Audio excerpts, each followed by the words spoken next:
The meaning of gender X means doesn't fit the binary standards, doesn't fit male or female. So I'm not male, not female, I'm just me.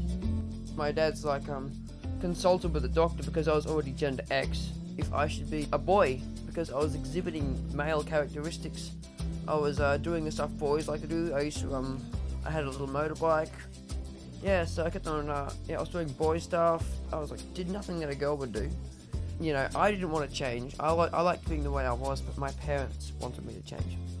Well, one day, Dad said, you have to go to bed early, we've got a big day tomorrow. And I'm like, alright, okay, I didn't think much of it. So after school, they took me to, this doctor who gave my dad this little piece of paper. I'm guessing it was a prescription. Yeah, and the doctor said, gave my dad this little box, and I got home, and I said, "Say, Dad, so what was that for?" And he's like, "Oh, I'll tell you later." Well, that afternoon, my dad took me down to something called Just Cuts. I cut all my hair off. My mum sat behind me, covered my eyes, and said, "This will be a surprise for you. Don't worry, you'll like it."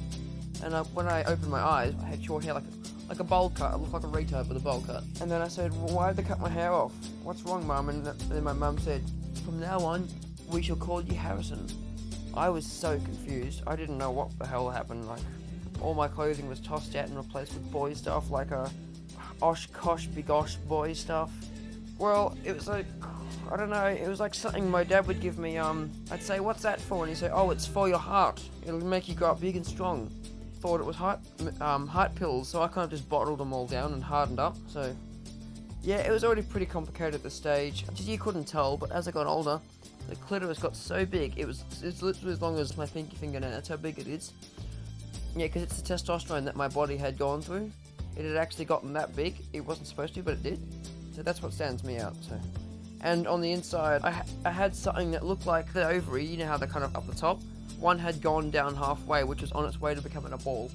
So my first school, the Lutheran school, I got expelled from that. I went into Tudor House in 2003, which was a boys' preparatory school. And by this time, like, I'd been on testosterone for quite a bit, and you couldn't really tell that I was a chick. Except when it came to the bathroom thing, the boys and everything, they'd be showering together. It was like one of those old-fashioned boarding schools, also hardcore Catholic.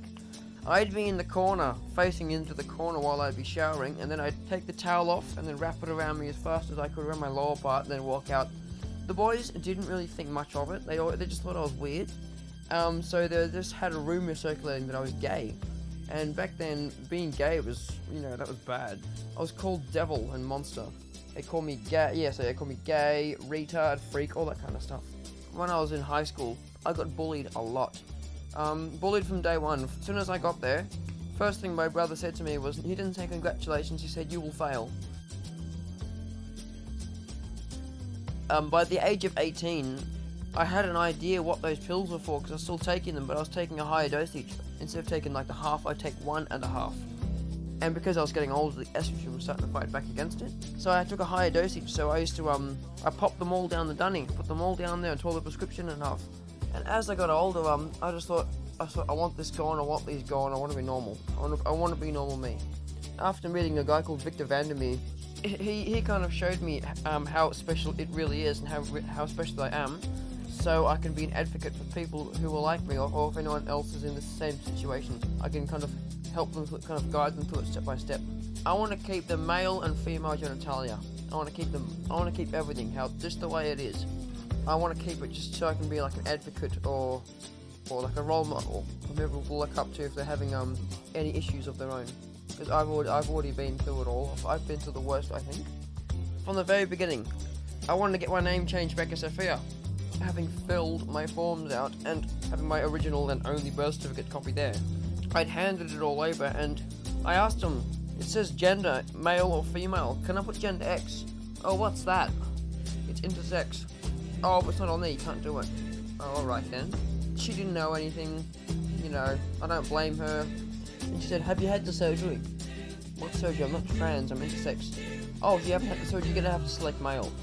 And I said, "Oh, but I don't want to." And she said, "Tough. If you don't want to select that, you're gonna have to leave." And I said, "Oh, alright." So I selected male.